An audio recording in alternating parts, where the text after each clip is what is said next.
Hi hello friends welcome back to my channel. ಎಲ್ಲರೂ ಹೇಗಿದ್ದೀರಾ? Super ಆಗಿದ್ದೀರಾ ಅಂತ ತಿಳ್ಕೊತೀನಿ. ನಾನು ಕೂಡ ಸೂಪರ್ ಆಗಿದ್ದೀನಿ ಫ್ರೆಂಡ್ಸ್. ಗೃಹಲಕ್ಷ್ಮಿ ಯೋಜನೆಯ ಹೊಸ ಅಪ್ಡೇಟ್ಗೆ ನಿಮ್ಮೆಲ್ರಿಗೂ ಕೂಡ ಸ್ವಾಗತ.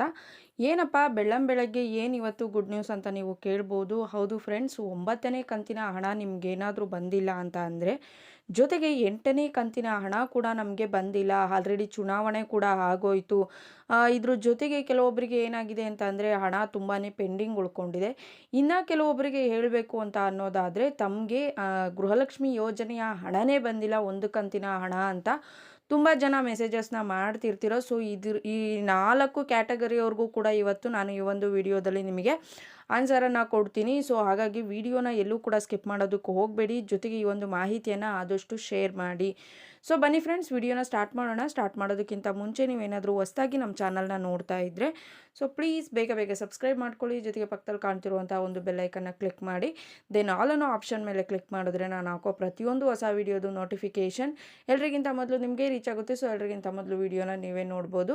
ಒಂದು ವೇಳೆ ಫೇಸ್ಬುಕ್ ಪೇಜಲ್ಲಿ ವಿಸಿಟ್ ಮಾಡ್ತಿದ್ರೆ ಸೊ ಅಲ್ಲೂ ಕೂಡ ಫಾಲೋ ಮಾಡಿ, ಲೈಕ್ ಮಾಡಿ, ಕಮೆಂಟ್ ಮಾಡಿ, ಶೇರ್ ಮಾಡಿ, ಜೊತೆಗೆ ಸಪೋರ್ಟ್ ಮಾಡಿ ಅಂತ ಹೇಳೋದಕ್ಕೆ ಇಷ್ಟಪಡ್ತೀನಿ.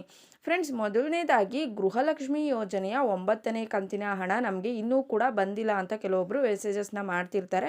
ಸೊ ಇನ್ನು ಕೆಲವೊಬ್ಬರು ನಾನು ನಿನ್ನೆ ಚೆಕ್ ಮಾಡಿದ್ದೀನಿ, ಕೆಲವೊಬ್ಬರು ಏನಂತ ಮೆಸೇಜ್ ಮಾಡ್ತಿದ್ದಾರೆ ಅಂತ ಅಂದರೆ, 9ನೇ ಕಂತಿನ ಹಣ ಬಂದಿದೆ, ಥ್ಯಾಂಕ್ ಯು ಅಂತ ಮಾಡಿದ್ದಾರೆ. ಇನ್ನು ಕೆಲವಷ್ಟು ಜನಕ್ಕೆ ಬಂದಿಲ್ಲ. ಯಾಕೆ ಅಂತ ಅಂದರೆ, ಇಲ್ಲಿ 9ನೇ ಕಂತಿನ ಹಣ ರಿಲೀಸ್ ಆಗಿ ಕೇವಲ 6 ದಿನಗಳು ಮಾತ್ರ ಆಗಿರುವಂಥದ್ದು. ಹಾಗಾಗಿ ಇಲ್ಲಿ 1,18,00,000 ಜನರು ಅರ್ಹರಿರೋದ್ರಿಂದ ಅಷ್ಟು ಫಲಾನುಭವಿಗಳಿಗೆ ಒಂದೇ ಸಲ ಜಮಾ ಮಾಡೋದಕ್ಕಾಗೋದಿಲ್ಲ. ಸೊ ಎಲ್ಲ ಮಾಹಿತಿ ಕೂಡ ನಿಮಗೆ ಗೊತ್ತೇ ಇರುತ್ತೆ. ಸೊ ಪದೇ ಪದೇ ಅದನ್ನೇ ಹೇಳಿದ್ರೆ ವಿಡಿಯೋ ಲೆಂತ್ ಆಗುತ್ತೆ ಅಷ್ಟೇ. ಸೊ ಹಾಗಾಗಿ ಏನಾಗಿದೆ, ಕೇವಲ ಇನ್ನು ಒಂದು ವಾರ ಆಗಿದೆ ಅಷ್ಟೇ ರಿಲೀಸ್ ಆಗಿ. ಈ ಕಾರಣಕ್ಕೋಸ್ಕರ ಒಂದು ಕಂತಿನ ಹಣ ಬಿಡುಗಡೆ ಆಯಿತು ಅಂತ ಅಂದರೆ ಮಿನಿಮಮ್ ಅಂದರೂ ಕೂಡ 20 ಡೇಸ್ ಬೇಕೇ ಬೇಕು. 1,18,00,000 ಮಹಿಳೆಯರಿಗೆ ಹಣವನ್ನು ಟ್ರಾನ್ಸ್ಫರ್ ಮಾಡೋದು ಅಂದರೆ ಸುಮ್ಮನೆನಾ? ಒಂದೇ ದಿನಕ್ಕೆ ಟ್ರಾನ್ಸ್ಫರ್ ಮಾಡೋದಕ್ಕೆ ಆಗೋದಿಲ್ಲ. ಆದರೂ ಕೂಡ ಚುನಾವಣೆಯ ಕಾರಣಕ್ಕಾಗಿ ದಿನೇ ದಿನೇ ಪ್ರೋಸೆಸ್ಸನ್ನು ಈಗೊಂದು 3 to 4 ಡೇಸಿಂದ ಪ್ರೋಸೆಸ್ಸನ್ನು ಅತಿ ಫಾಸ್ಟಾಗಿ ಮಾಡಿ ಒಂದು ದಿನಕ್ಕೆ 10ರಿಂದ 15 ಲಕ್ಷ 20 ಲಕ್ಷ ಮಹಿಳೆಯರಿಗೆ ಈ ಒಂದು ಹಣವನ್ನು ಜಮಾ ಮಾಡಿದ್ದಾರೆ. ಸೊ ನಿಮಗೆ ಇನ್ನೂ ಕೂಡ ಬಂದಿಲ್ಲ ಅಂತ ಅಂದರೆ ಯಾವುದೇ ಕಾರಣಕ್ಕೂ ಕೂಡ ಟೆನ್ಷನ್ ತಗೊಳಕ್ಕೆ ಹೋಗಬೇಡಿ. ಒಂದು ಕಂತಿನ ಹಣ ಬಿಡುಗಡೆ ಆಗಿ 20 ದಿನ ಮಿನಿಮಮ್ ಅಂದರೂ ಕೂಡ ಟೈಮನ್ನು ತೆಗೆದುಕೊಳ್ಳುತ್ತೆ. ಇವತ್ತಲ್ಲ ನಾಳೆ ನಿಮಗೆ ಬರುತ್ತೆ. ಸೊ ದೆನ್ ನೆಕ್ಸ್ಟು 8ನೇ ಕಂತಿನ ಹಣ ನಮಗೆ ಇನ್ನೂ ಕೂಡ ಬಂದಿಲ್ಲ. 9ನೇ ಕಂತಿನ ಹಣದ ಬಗ್ಗೆ ಬಿಡಿ ಅಂತ ಕೆಲವೊಬ್ಬರು ಕೇಳ್ತಾರೆ.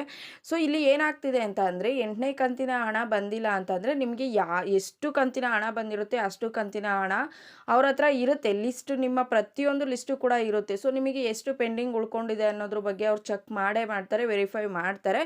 ಸೊ ಹಾಗಾಗಿ ನಿಮಗೆ ಇವಾಗ 9ನೇ ಕಂತಿನ ಹಣ ಕೂಡ ಬರಬೇಕು, 8ನೇ ಕಂತಿನ ಹಣ ಕೂಡ ಬರಬೇಕು. ಸೊ ಎರಡೂ ಸೇರಿ ಒಟ್ಟಿಗೆ 4,000 ರೂಪಾಯಿ ಹಣ ಬರುವಂತಹ ಚಾನ್ಸಸ್ ಇದೆ. ಸೊ ಹಾಗಾಗಿ ಅದಕ್ಕೂ ಕೂಡ ಸ್ವಲ್ಪ ದಿನ ವೆಯ್ಟ್ ಮಾಡಿ ಅಂತ ಹೇಳೋದಕ್ಕೆ ಇಷ್ಟಪಡ್ತೀನಿ.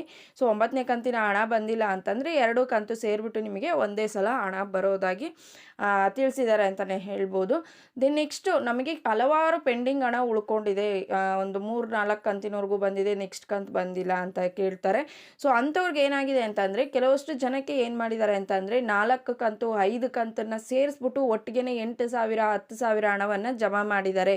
ಸೊ ಹಾಗಾಗಿ ನಿಮಗೂ ಕೂಡ ಹಣ ಜಮಾ ಆಗುತ್ತೆ. ಇವಾಗ 2-3 ಕಂತಿನ ಹಣ ಬಂದಿದೆ ಅಂತ ಅಂದರೆ ನೆಕ್ಸ್ಟು ನಿಮಗೂ ಕೂಡ ಹಣ ಬರುತ್ತೆ.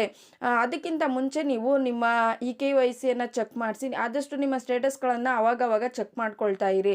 ಸೊ ಆಧಾರ್ ಸೀಡಿಂಗ್ ಏನಾದರೂ ಪ್ರಾಬ್ಲಮ್ ಆಗಿದೆಯಾ, ಸೊ ಈ ರೀತಿ ಪ್ರಾಬ್ಲಮ್ಸ್ ಏನಾದರೂ ಇರುತ್ತಾ ಅಂತ ನೀವು ಒಂದು ಸಲ ನಿಮ್ಮ ಸ್ಟೇಟಸನ್ನು ಚೆಕ್ ಮಾಡ್ಕೊಳ್ಳಿ. ಸ್ಟೇಟಸ್ ಹೇಗೆ ಚೆಕ್ ಮಾಡೋದು ಅಂತ ತಿಳಿಸ್ಕೊಟ್ಟಿದ್ದೀನಿ. DBT ಸ್ಟೇಟಸ್ ಅಂತ ಒಂದು ಪ್ಲೇಸ್ಟೋರಲ್ಲಿ ಆ್ಯಪ್ ಬರುತ್ತೆ. ಸೊ ಅಲ್ಲಿ ನೀವು ಆಧಾರನ್ನು ಫೀಡ್ ಮಾಡಿದ್ರೆ ನಿಮಗೆ ಪ್ರತಿಯೊಂದು ಸ್ಟೇಟಸ್ಸು ಕೂಡ ಅಲ್ಲಿ ತೋರಿಸುತ್ತೆ, ಎಷ್ಟು ಕಂತಿನ ಹಣ ಬಂದಿದೆ, ಇನ್ನೂ ಎಷ್ಟು ಬರಬೇಕು ಅಂತ.